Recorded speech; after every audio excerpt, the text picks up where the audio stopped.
It's Jimmy over here at BankingBridge. We have our first episode of our insights on the mortgage business. We brought in Drew Fisher of Pure Rate Mortgage. He's based out of Charlotte, North Carolina. He's got a great story, a high energy guy, had some success, lots of success at a big company. He's moved in, started his own brokerage. So I wanted to bring Drew in to tell his story and share his insights that he's had over the last 18 months in a very difficult market, and he's seen success. But Drew, welcome. Thanks for jumping in. All right. Thanks, Jimmy. How are you? Doing good. Yeah, doing good. I'm a Charleston guy, and Drew is a Charlotte guy. Where Well, did you grow up? well, I'm a Sort of. Pittsburgh guy, so Okay. I spent the first 23 years in Pittsburgh, and then I hate to admit this, but I'm 47 years old. So the last 24 have been in Charlotte. So in South, you go sweet or Yeah. unsweet tea. I'm Yeah. like a 50-50 at this point. Yeah. Yeah. So Yeah. so so I so I Awesome. so I got married here, have four kids here. So Charlotte's Yeah. home, but people always like, oh, you're a Panthers or Steelers fan. I'm like, come on, man. Like, it's Not not even a even a question. question. Well, tell me, so you grew up in Pittsburgh and in that area. You play sports, a little bit of background. How did you grow up? Was Yeah. your dad in So the I, mortgage business? Tell us a little about that. no, no, so my mom was a school teacher. My dad was actually in like all facets of real estate. He was an appraiser. He sold like new construction. He sold like luxury high-rise condos in Pittsburgh, which there was like one of them, and he did that, which is pretty cool. My parents divorced when I was probably in second grade. That was like probably the most traumatic thing that happened. But some cool stuff happens out of that, and I feel like a lot of my success in life is basically wanting to not have what happened to my parents happen to my family, right? And also that caused, my mom was, basically she was a school teacher, so there wasn't a whole lot of money there. My dad, he was a great dad when he was around, but he's one of those guys where he would spend, he's super fun, but not ever really around that much, not very dependable. Right. Hmm. So that was even worse because when he was around, he was like the most fun dude ever. But when he wasn't, like, you just always wanted that. But some of the cool thing about my upbringing, like that, where my dad lived, he lived in this high-rise condominium in downtown Pittsburgh, and there's always like celebrities and local celebrities. It was right across the street from the Civic Arena. And that's where the Pittsburgh Penguins played, and that was like the indoor arena where they had all the concerts in Pittsburgh, because Pittsburgh's always cold, so at least the winter concerts. So we had a lot of great like memories going to Penguin games and concerts at a real early age. And actually, when the Penguins won their first Stanley Cup, my next door neighbor, we shared a wall with him, was a guy named Bob Johnson. He was his nickname was Badger Bob. He's in the Hockey Hall of Fame now. It was a really great story because like growing up, like I heard about the Steelers from the 70s, but we never experienced that because I grew up in the 80s. I was born in Hmm. 78. I was alive for two of those Super Bowls, but never out. So when the Penguins actually won the Stanley Cup for the first time, it was the first time I experienced like, the city of champions, like, so which is really cool. And so that was a really cool part of growing up, just that sports. And then randomly, my dad's best friend or one of his best friends is a guy named Jim Rooker who did all the color announcing for the Pirates. So we got to go on road trips with the Pirates and hung out with them too. And then randomly, my stepmother, her her brother does all the NFL films for the Steelers. So he's like the film guy for the Oh Pittsburgh Steelers. man. He's worked for him since 1970, has 6 Super Bowl rings. His son is actually a scout for him right now. And he still works for them. So I had like a great sports upbringing. And then I grew up, I went to middle school, high school, and college all on Fifth Avenue. That's where the University of Pittsburgh is. So I grew up like just a massive University of Pittsburgh Pitt fan, and that's where I graduated from. And then, and I've worked since the age of, I got a paper out, this kind of dates me, but I had a morning paper out, which is the Pittsburgh Post Gazette, which I think honestly might have been the best thing that ever happened to me. Cause you want to talk about sucking. I live in this neighborhood called Highland Park, which is all hills, right? So you can't even ride a bike to deliver the paper. Freezing cold. Your hands are like black from all the ink on there, and you're just lugging those papers around. But I could buy my own baseball cards, my own, Nintendo games, hockey. We played a lot of street hockey back in the day. So you could buy all your own stuff. So that really that little taste of like entrepreneurship at an early age, like kind of stuck with me. And like I had a job all, basically from the age of 8 up until now. Yeah. Which I'm kind of feel bad for the kids now because they don't even have an opportunity, Hmm. to have a paper route, which I think is like was a really good way to kind of get you into. And plus, made me wake up early. To this day, I wake up at 4:30, 5 o'clock in the morning. Um, so it just really like ingrained that a little bit of grit, and just work ethic. And then also gave you a taste of making money at an early age, which once you start making money, you don't want to stop making money because Yeah. it feels good to be able to, take care of yourself. Yeah. That's awesome, man. So you finish your school, and what's the first job you had out of college? All right. So interesting story. I paid a lot of my way through college. I worked at a nightclub. It was called Have a Nice Day Cafe. It was a 70s nightclub. I worked there from like the age of like 18 up until probably, that's why I moved here. The company that runs it and operates is called Bar Management Group. They owned like at their height, they probably had 60, 70 clubs all over the country. They had a bunch of different things. They actually, um, they morphed a little, but they still have some nightclubs, but they do the big now the guy that runs the company's name is Bob Durkin. He does the big country music festival in Myrtle Beach every year. He does the big music festival here in Charlotte. So he's kind of morphed into that entertainment side. But that's how I paid my way through college. So I got to see, and I actually had like probably the coolest I ever felt in my entire life is I had my own college night party, which I promoted, and it was like they had a banner with my big dumb head on it, and it was Drew's college night party, and everybody would show up, and and it was like probably the most fun I've ever had in my entire life was hosting that party. But that taught me some of like the guerrilla marketing, like selling yourself, to make money.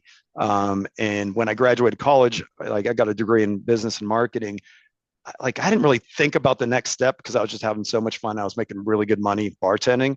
Um, and the guy that ran the place in Pittsburgh, he's like, dude, you should come to Charlotte and run the club. That's where they're headquartered to be good.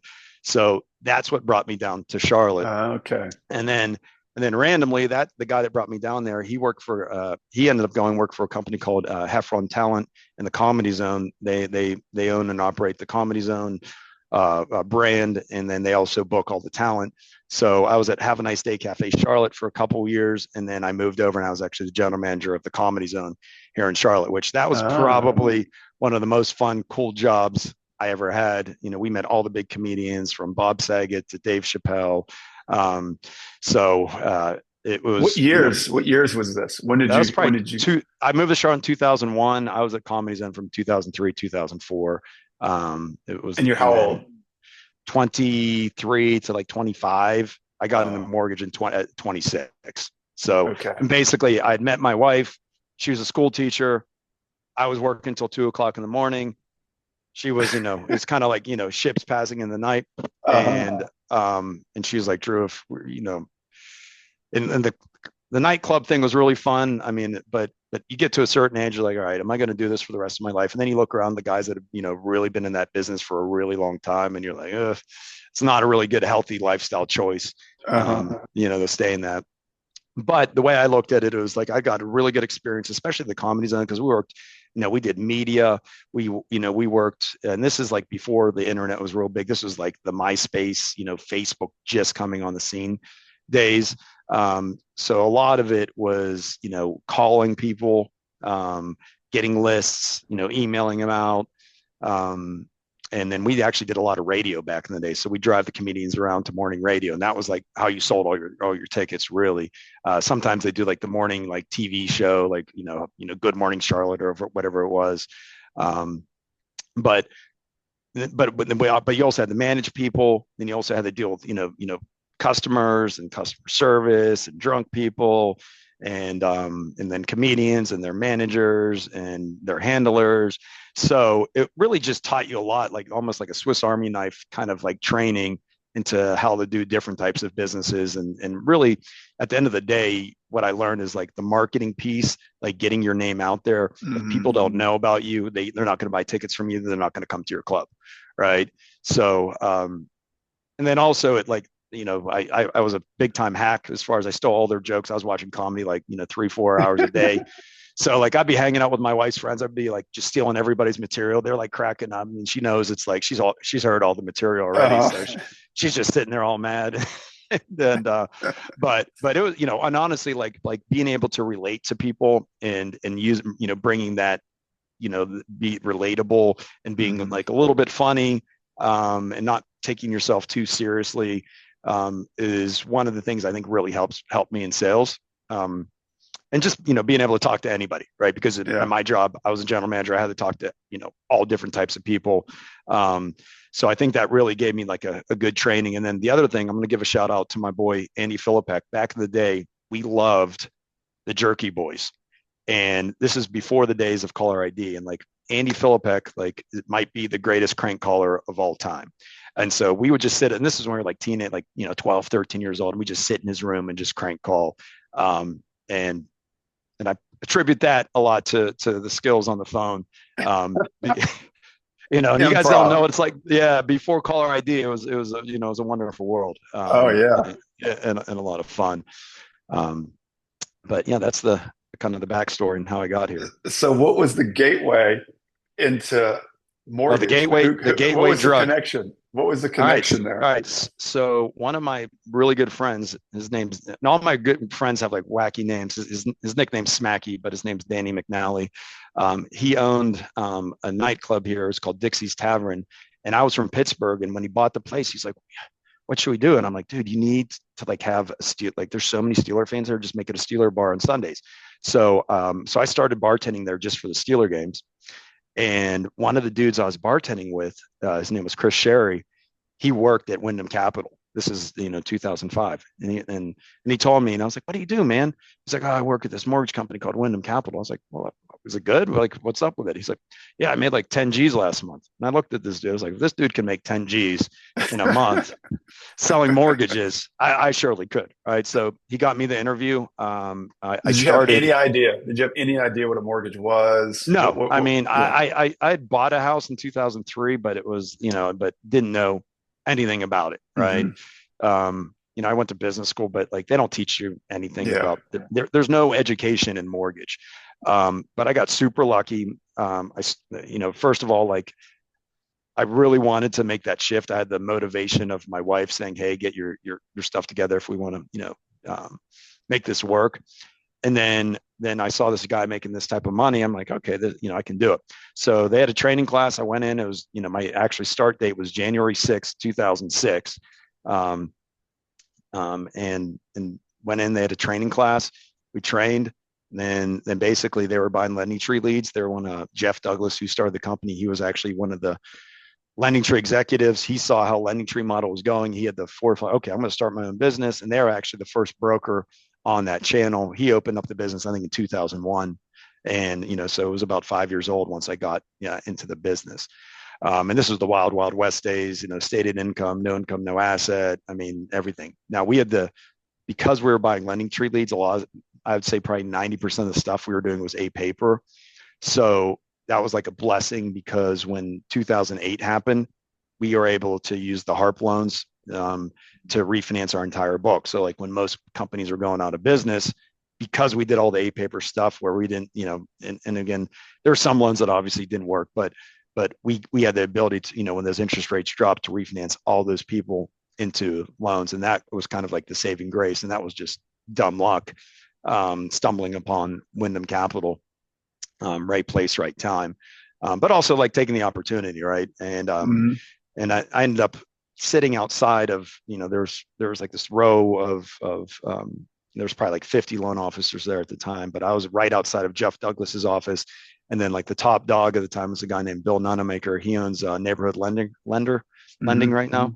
And I might have lender or lending, I can't remember. It's one of the two. But I sat outside of his office and I just like peppered him with questions. Like, all right, why, because again, if you don't know anything about the mortgage business, you think that's the only way you learn. But I was really lucky because we got a lot of reps, right? So they're buying Lending Tree leads, and they had this like, I still remember this like laminated like call sheet, and then be like, if they pick up, it was like, literally the first line was, do you want to get it approved now? Like that was like the opener. If yes, go on to this. If no, and it was like this whole diagram. And and and I, but one of the things I would always do, I would always like try and make friends with the clients, and I always call him buddy. And like Jeff Douglas would come, it's like he wanted us to be a little bit more professional. He's like, Drew, you got to chill out with the buddies. And then like a couple of years later, we had this sales trainer, Dale Vermillion, come in. And like one of the first things he says is like, don't be super stiff. I call people buddy, and then I look at Jeff and I'm like, see, I told you, man. Like, but then, I had early success because I had motivation. And I think that's one of the things in the mortgage business. Like if you're getting into the mortgage business, having early success is super important, because it's kind of like, you only eat what you kill in the mortgage business. Right. So, and some people get it, some people don't. But also I think it was important that I had like a mentor that was being very successful, that sat like, really close to me. So I tell anybody, if you're going to get in the mortgage business, the first thing you want to do is just find somebody else that's doing it well already and just copy them. Right. Now we see this, the new AI out of China. What did they do? All right. No, they copied, open AI.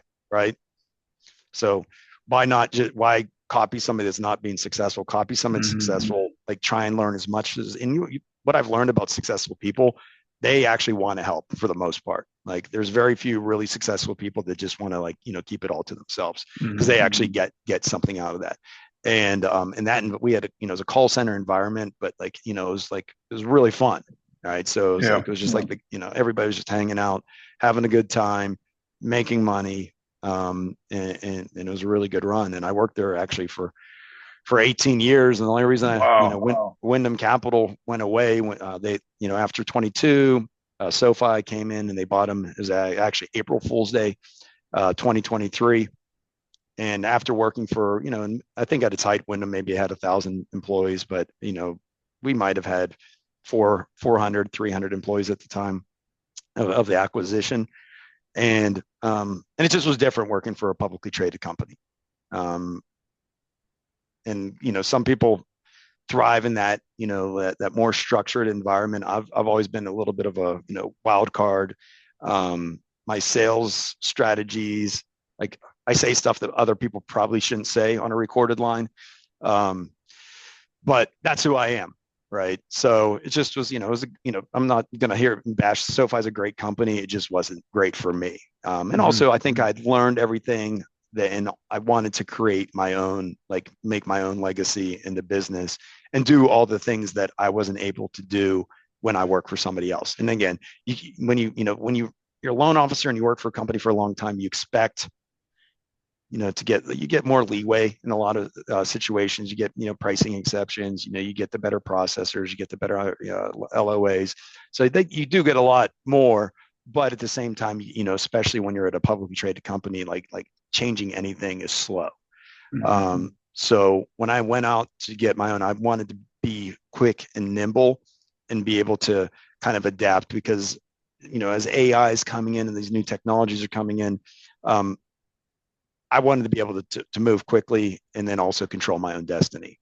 And then also I'd made so many connections, which that was the best thing about starting the business, is you start reaching out to people that you've known. And then so many people just like out of the woodwork came to help me, which, really, really helps. That's how I met you. I met you through Trip, and there's so many vendors that I met just from the connections that I made through the years.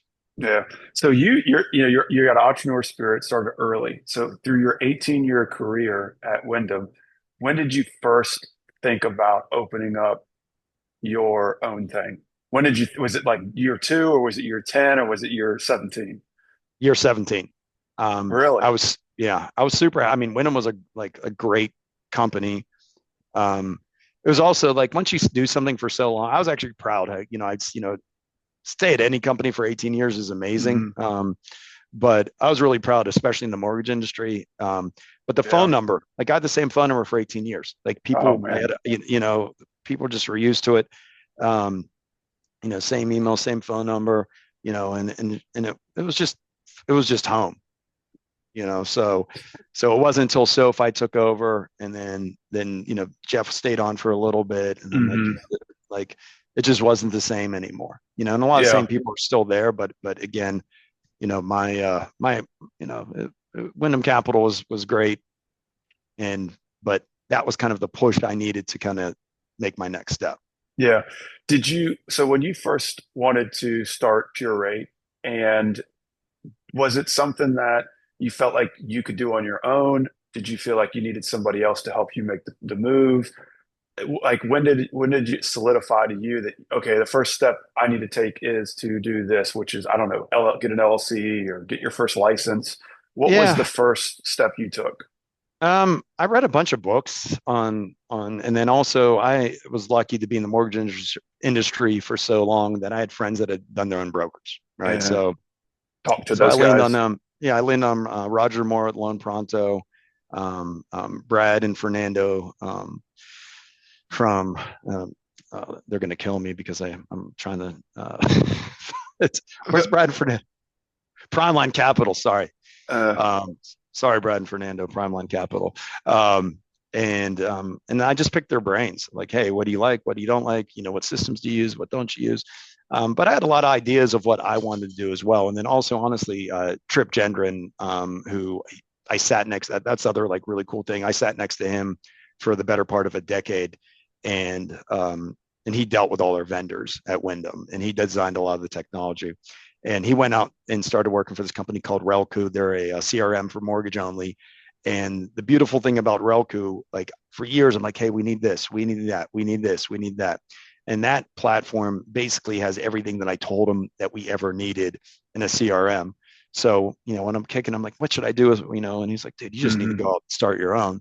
So he was really helpful. And he's like, and I'm like, well, where do I start? He's like, well, obviously you use Relku, that's where you start. but uh, Where did but you start? What was the first thing? Was it like having to well the get a first license? yeah Like, well what well is the the first? the first step, the other like unfortunate part like of the story was like for 18 years we were a state. I had to get individual licenses for all the states. The second that SoFi came in, you're under their FDIC federally chartered Mhm, license, so you don't have to do like the individual states. So I'd let all my licenses go, which I had like 40 of mhm, them at the time. So step one was doing all my continuing education to get all my my licenses back on target. Then step two was forming LLC. Step three, just getting a business bank account. And I had been writing out all the ideas of what I wanted the business to be.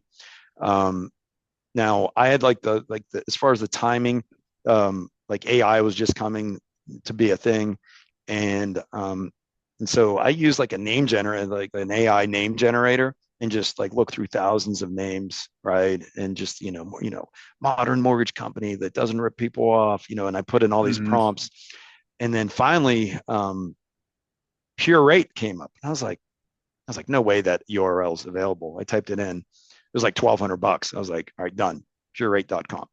And I always hated like the one thing I liked Wyndham Capital. I just always thought the URL was way too long. Hmm. So like my email address plug here is Drew at Pure Rate, right? It's super short, super sweet. You can memorize that. But also like purity means like there's no fat added. Like we're going to give you the best rates. And if you see our little logo, it's just like a little, raindrop with the Yeah. percentage sign. And like when I came across, I actually did a like a logo contest, and I forget the name of the website I went on, but I paid like $1,000 and just I got like hundreds of entries, and it was really cool because it came up with this, and it was like perfect. I was like, that is the exact brand that I want, because like literally it tells my story. Like we want Hmm. to deliver amazing rates. We want to cut out all the fat. We don't need to have all these different layers of management. We don't need to have naming rights to stadiums. Sorry, SoFi, but that's $20 million a year. That money comes from somewhere, right? Um, and and also, I wanted to provide a good user experience where it's clean, and the AI piece also had me thinking like through COVID, like people had become. I feel COVID with everybody sitting on the couch watching Netflix, ordering DoorDash, like people had become even lazier, right? And I was like, okay, well, if people are moving towards this lazier model of just wanting to click a button, like I need to make getting a loan as easy as possible. And I never understood like, oh, we need a 30-day rate lock to get you closed. Like, why? Like, we know what documents we need, right? Mm-hmm. I understand we have to have title and appraisal and, get insurance, but like, this shouldn't be a 30-day process. If you want to close in 10 days, that should be a possibility. And the issue is with a lot of these big banks, they have, it's like a tanker ship, right? If you want to load in 10,000 loans a month, right? You got to load up the ship, get it out there, pull it out, get a tugboat to pull it out. It takes a lot of effort. Where if you're a smaller company, you can close loans significantly faster with a better experience. It's kind of like a boutique hotel versus, a big massive hotel, right? Mm-hmm. It's just, and there's nothing bad about a big hotel, it's, it could be comfortable and nice, but the experience is just going to be a little bit different. And honestly, like BankingBridge was one of my best partners because it allowed me to advertise the interest rates in real time across all the different lenders that we work with. And one of the things that the mortgage companies and businesses are notorious for is putting these teaser rates out there just to get you the click. Then they try and keep you on the phone for 2 hours before they give you a real rate. And when you get the real rate, you're disappointed. It's like a catfish, right? Mm-hmm. Like instead of just showing what the real rate was, they hide it, right? And they figure, okay, we're just going to wear them out. We're going to keep on the phone for 2 hours. After they're on the phone with us for 2 hours, they're not going to want to talk to anybody else. Mm-hmm. And that's legitimately what they do. So I'm like, you know what? I need a different experience. I need to create something that's different, that's better. And you know what? We're proud of our rates. We're going to, we're not going to pull your credit. We don't need any of your data. We're going to advertise them on our site. You can put your own information in. If you want to talk to us, great. If you don't want to talk to us, no harm, no foul. Mm-hmm. But also from an efficiency standpoint, that really helped us out, especially being a smaller lender, because we're only in touch with people. We're not chasing business. People are coming to us, mm-hmm. right? And the website honestly helps a lot with that because again, we did a lot of cool SEO stuff that really helps push people to the site. And it's basically like when I make a call, it's somebody that actually wants to talk to me. Where mm-hmm. like the lending tree model, like people are getting beat up, like hanging up on you. The companies on there, they use these auto dialers and they're calling them, hundreds of times a day, and it's just not a good experience. So again, I want people to like want to work with me. And again, if they want to dance, we'll dance. But at the same time, if they don't want to dance, then we're not going to bother. The early days. So when did you start Pure Rate? When did you say your first day was, or your open the doors? January 25th, 2024 is when we incorporated. We got our first license. I want to say it was mid-April. That was probably in my because I had such a big book of business from all over the country. One of the things about starting my own business, which most companies, they start off, they get like, one state, maybe 2 states, maybe 3. So we got 15 states in the first year, which sucked, right? So imagine going to the DMV to the 4th power times 2, that's how bad it was. But we use the licensing company. I mean, they're great, but still just the amount of documentation, just dumb stuff that you have to provide. And again, that's why, people from a compliance standpoint, I understand why they have to do it. But, when you do things over and over again, it's just annoying. And certain states are great. Certain states you could get licensed in a couple of days. Other ones, it took us like literally my last state, we didn't get approved until like Christmas, and we'd applied in like April. Right. Wow. So I would say anybody starting a new business, that's the worst part of it is the licensing piece. I don't think it's bad if you're only getting a couple, 2 or 3, but the way I wanted to operate, I didn't want to there's nothing worse than getting a phone call. Hey, Drew, this is, John in California. Oh, sorry, I'm not licensed there. Yeah. And then you just see that money going out the door. Yeah. But also long-term, you don't want to pigeonhole, like if North Carolina stinks, housing market stinks, and maybe California's great. If California stinks, maybe Florida's great, so it gives us a lot more flexibility. And then also from an advertising standpoint, we're not, the type of leads and the quality of leads we can get with being in 15 states is way more than if you're just, pigeonholed in one state. Yeah, yeah, yeah. So you had a third party that helped you through that, guide you through that process, and basically do your Yeah. licensing for you. Is that what you did? And that was a big help. Yeah, correct. Yeah. I mean, and you pay a Cool. premium for it, but the alternative of doing that yourself, not Yeah, worth it, in my opinion. It's yeah, kind of like, and they're also experts at it. So they know, okay, Virginia's a pain in the butt on this. Pennsylvania, you need to do this. If you submit it this way, it's going to get rejected and you're going to go to the back line. So there's a lot of like definitely there, and there's a ton of these companies out there. But what I would honestly recommend is like whatever investors you're going to work with, if it's Rocket, UWN, like just lean on those your account mm, executive there for guidance on, all right, who's good at doing this. There's also, you have to get like the bonds and the E&O insurance and this, so I mean it's not super expensive, but depending on how many states you get in, it can get pretty pricey. But I knew yeah, that going into it, which the one thing that's really lousy is you're spending money, spending money, spending money, spending money, spending money. There's no money coming in, right? mm, And you got to just, kind of prepare for that. yeah. Um, and then I remember like the first loan I closed, I think it was like in April. It was a home equity line of credit. Um, First check we ever got, right? And then the loans slowly started to come in, and then So let me ask you this yeah. on that check. So the time that it took for that loan to close to the time you got the check, how long does that take? Is it 30 days or is it instant or is it ACH? Well, yeah, it's basically depends on if it's like a primary residence or second home, but you get the check that like either the next day if they overnight it, or you get the wire, that day. So in the when you work for another company, you might close a loan and take you 45 days to get paid. Right. So that is one of the amazing things about being your own boss is like that loan funds, that's your money, right? It's in there, it's in the bank. There's no waiting to get paid. And then obviously, being self-employed, there's advantages to, from a tax standpoint Hmm. of just different things that you can do. So you're not getting just absolutely hammered in taxes like you would be a W-2 loan officer. Hmm.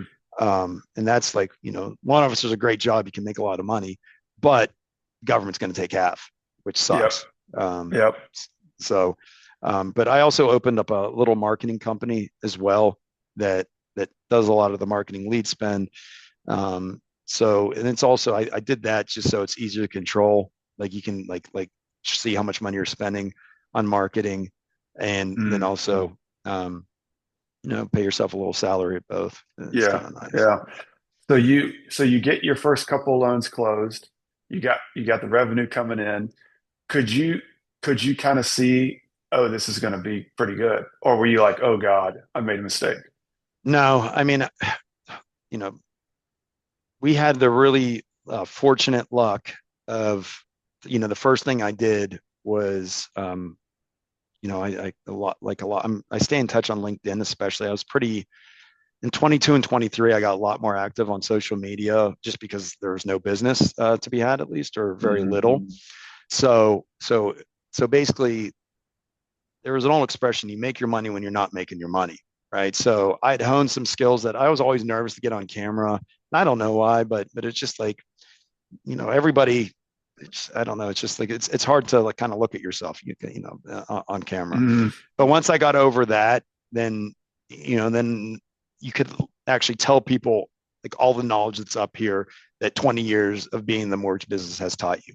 And we're still like every day we're learning something new, to this day, because there's just everybody's different, every loan's different, everybody's job's different, everybody's relationships are different, titles are different, lot lines are different, building codes are different, right? So you're never going to stop learning. That's what I kind of like about this job. The other thing is you meet people, like just cool people all over the world. And I would say Hmm. like 90, I'd say 95 to 97% of the people are awesome.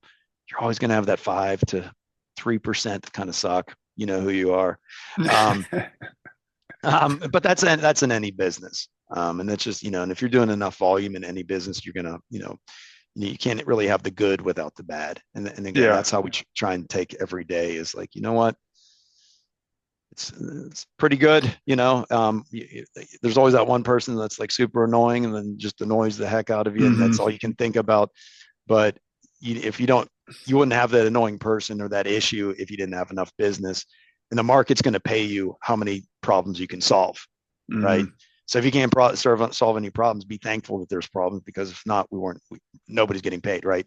If I didn't have the problem of, hey, I need my pricing computer to talk to my website, I don't have BankingBridge, right? Hmm. Yeah. Problem. What did you do from a like when you from your marketing plan? It sounded pretty clear. Like you're going to the thing you're going to do different is I'm going to show rates. I'm going to put rates on my website and be very transparent. But from a like lead side of things, did you try Lending Tree, or are you like, I'm not going that route? Or did you go to a Well, specific I lead like the provider? yeah. So fortunately, I had a really good following of past clients. So I knew You regardless, leaned on that. yeah, I would lean on just my name and people calling me, right? So Hmm. so that piece. Lending Tree, I called them, and to be honest with you, the guy was like, the guy Lending Tree guy, whoever you are, he's like, oh, you're gonna need to spend $10,000 a month with us, blah blah blah. And honestly, they like the last year they hadn't performed that well anyways. So I'm Hmm. like, and I was like, yeah, I can probably, still convert these, but so I decided to go the rate table route. Um, because the the leads from my experience, or at least the little experience we had when we were using rate tables, they were significantly better because they're choosing you, right? Hmm. Um, so I was like, you know what, I'm going to supplement that with rate table, and then ultimately, I'm okay spending money on marketing if it performs. And at the beginning, we were, and again, I haven't run the numbers for the last quarter yet, but we were operating at about, for every dollar we spent, we were making five Wow. on the leads, which is pretty good. Yep. Now, when I started the business, I literally on purpose didn't have a processor, didn't have an assistant, didn't have anybody. I wanted to do everything myself so I could know every part of the business, from processing to closing to funding. I needed to understand how the broker model worked. And we brokered a little bit back in the day. And then we actually brokered some stuff. When we, when they took over, we had to broker VA and FHA through PennyMac when SoFi took over. So it was lucky that that gave me a little taste of what the Mm. broker world is like today. Um, but really, it was leaning on people I know all right, and again, it's, the loan's a loan. It's just the process is a little bit different than when you're a direct correspondent, or Yeah. FDIC lender than the other. But the thing I love about bringing a broker is that just like on any given day, if somebody's pricing stinks, you have all these other lenders to lean on, and different people are good at different things. Like, we have certain lenders that are great at investment in second homes. Hmm. We have other ones that are great at VA and FHA. We have the ones that are, just great for the really clean A paper stuff. We have non-QM where we can do like the DSCRs and bank statement loans. So we really do have a bigger breadth, so I never have to tell somebody, sorry, I don't have that product. Which that's like super frustrating when you work Hmm. for a bank, because, like you want to do every deal that you can. And then also we do equity lines too. So we work with a cool bank Oh called yeah. Quorum Federal Credit Union. They have, some rates as low as prime minus on equity lines on the broker side. So it's nice having an equity line product too. Yeah. Um, How did you scale? So you said you just did all the processing, all the underwriting. What was your yeah. first So hire? What was your first hire? well, my old assistant at SoFi had a baby, and she was on maternity leave for the first 6 months of 2024. So my plan was always, she was always going to be hire number one, was going to, it was going to be my processor.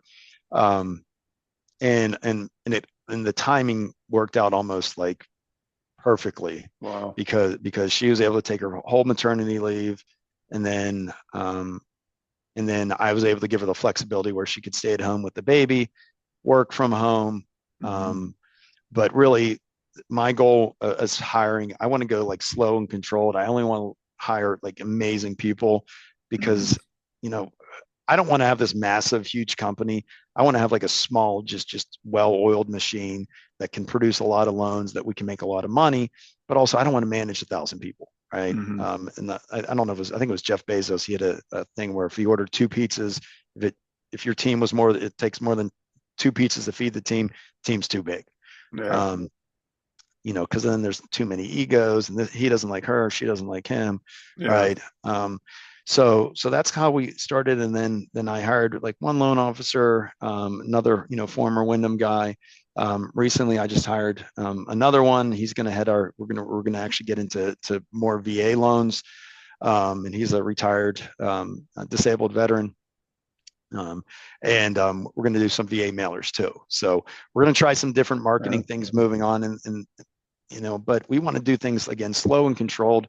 We want to test things. We don't want to be a one trick pony where we're just on rate table or just on referrals. We want to have a bunch of different funnels coming in, so if one dries up, the other one's still Hmm. going. And we're not, again, we're not putting all the eggs in one basket. And I think that's where a lot of people and a lot of businesses get in trouble, where if they only have one source of revenue, that revenue shuts Hmm. off, they're screwed, right? Yeah. Yeah. So we're being strategic about it, but it's like, you have to find the right people to do it, right? Yep. So Danny, who's the head of VA for us, he's the best VA loan officer because he is a veteran, but also like that's what he's specialized in for better Hmm. part of a decade. And honestly, like people like to work, like if you're a veteran, you'd much rather work with a veteran for the most Yeah. part. Yeah. Yeah. Just because he Hmm. understands it, he understands dealing with the VA, going and get your medical benefits there. Um, but we're really, trying to be strategic. And the other thing I learned about from Wyndham was that like the top 10% loan officers made 90% of the profit, Uh, which I'm like, well, then why would you hire the other yeah. 90%? Yeah, so why not just hire the top? And obviously you have to find them. So that's my goal, is like only hire top 10% Yeah. performers, because you don't want to, like, I never wanted to manage effort. Like if you're 100% employee, commission employee, and you don't have effort, like I don't know how to coach that, Hmm. right? And some people have it, some people don't, and that's just like the one piece I just Yeah. don't So have the if time or energy to. so if you've got folks out there listening, they're at a big company, or maybe they're somewhere and they want to make a move, or they want to open up their own brokerage, would you say that it was easier than you thought, harder, about what you expected to start, at least start the first process? Yeah, I mean, I didn't really come. What I tried to do is not have expectations that were too grand, or and obviously I'd written out goals. Okay, this is what I want to do. This is Hmm. how much business I want to do. I had a business plan. I tried to hit on everything, um, but I found it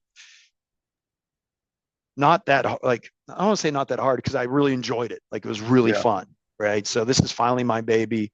Like it's my name, it's my company. I can do exactly what I want.